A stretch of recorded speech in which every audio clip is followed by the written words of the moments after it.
اور اس کام کی اجرت نہیں لوں گا۔ کیوں؟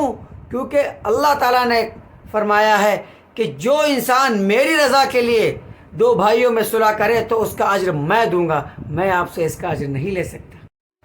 دو بھائی ایک بڑے فارم میں بڑی محبت کے ساتھ، اتفاق کے ساتھ، اتحاد کے ساتھ رہتے تھے، اور دونوں کے گھر آمنے سامنے بنے ہوئے تھے۔ ان کی بیویوں میں بہت محبت تھی اور بچوں میں بھی بہت زیادہ محبت تھی۔ ایک دن اچانک کسی چھوٹی بات پر اختلاف ہوا، اور وہ اختلاف اتنا شدید ہو گیا کہ غصے میں بدل گیا، اور غصے کی وجہ سے ان میں شدید جھگڑا ہو گیا، بہت سخت لڑائی ہو گئی۔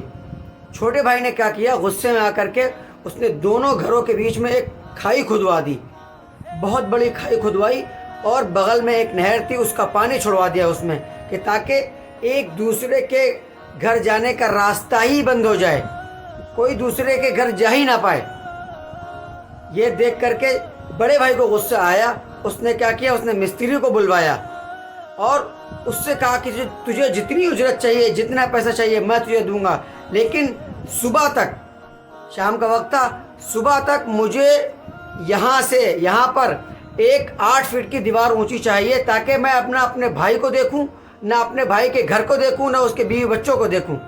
مستری نے کہا ٹھیک ہے صاحب، آپ مجھے وہ جگہ دکھلا دیجئے، میں اس کو ناپ لوں تاکہ دکان سے سامان لے آؤں۔ بڑے بھائی نے وہ سارا سامان اس کو وہ جگہ دکھلا دی، اور بھائی کو وہ مستری لے کر کے سامان لینے چلا گیا۔ سارا سامان لے کر آیا تو رات ہو چکی تھی۔ مستری نے کہا کہ صاحب آپ سو جائیے، اور میں اور مزدور مل کر کے صبح تک یہ 8 فٹ کی دیوار تیار کر دیں گے۔ جو بڑا بھائی تھا وہ جا کر کے سو گیا۔ جب صبح اٹھا تو وہ دیکھتا ہے اور بہت حیران ہو جاتا ہے، بہت زیادہ حیران ہو جاتا ہے۔ وہ جب بات جاننے سے پہلے اگر آپ نے ہمارے یوٹیوب چینل کو سبسکرائب نہیں کیا ہے تو سبسکرائب کر لیجئے، اور فیس بک پر دیکھ رہے ہیں تو فالو کرنا نہ بھولیے۔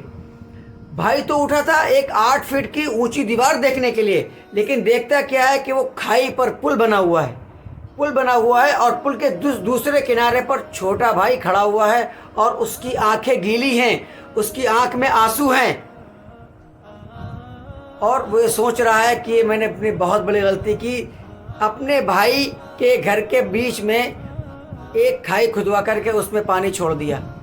بڑے بھائی کو بھی احساس ہوا کہ یار میں بڑا تھا، مجھے لڑائی کو ختم کرنا چاہیے تھا اور جھگڑے کو ختم کرنا چاہیے تھا، میں نے یہ غلطی کر دی کہ میں نے جھگڑے کو اور بڑھا دیا اور مصلحت سے کام نہیں لیا۔ دیکھتے ہی دیکھتے دونوں بھائی آئے اور گلے مل کر رونے لگے، اور ایک دوسرے کو غلطی کا احساس کرانے لگے۔ ان دونوں بھائیوں کو دیکھ کر کے ان کی بیویاں بھی آپس میں محبت سے بات کرنے لگیں، اور بچے بھی گلے ملنے لگے۔ جب یہ نظارہ بھائی کے ذہن میں آیا، کیونکہ اس نے تو ایک دیوار بنوائی تھی، لیکن مستری نے پل بنا دیا تھا۔ چھوٹا بھائی یہ سوچ رہا تھا کہ بھائی نے پل بنوایا ہے، تو بڑا بھائی مستری کو تلاش کرنے لگا۔ تو اس نے دیکھا کہ مستری اپنے اوزار سمیٹ کر کے اور اپنے لیبروں کے ساتھ جانے کی فراق میں ہے، نکلنے کے چکر میں ہے، اور جانے کی تیاری کر رہا ہے۔ تو اس نے مستری سے کہا کہ صاحب اپنی مزدوری تو لیتے جائیے۔ تو مستری نے جو جواب دیا، بہت خاندانی جواب دیا، زبردست جواب دیا کہ نہیں صاحب، میں اس کام کی مزدوری نہیں لوں گا اور اس کام کی اجرت نہیں لوں گا۔ کیوں؟ کیونکہ اللہ تعالیٰ نے فرمایا ہے کہ جو انسان میری رضا کے لیے دو بھائیوں میں صلح کرے تو اس کا اجر میں دوں گا، میں آپ سے اس کا اجر نہیں لے سکتا۔ یہ بات اس نے مسکرا کر کے بولی، بھائیوں کے آنکھ میں آنسو آ گئے، اور وہ مستری اللہ حافظ کہہ کر کے چلتا بنا۔ اسی لیے میرے بھائی، کوشش یہ کریے کہ دو بھائیوں کے درمیان صلح کرانے کی کوشش کریے، نہ کہ ان کے درمیان آگ میں پٹرول چھڑکنے کا کام کریے۔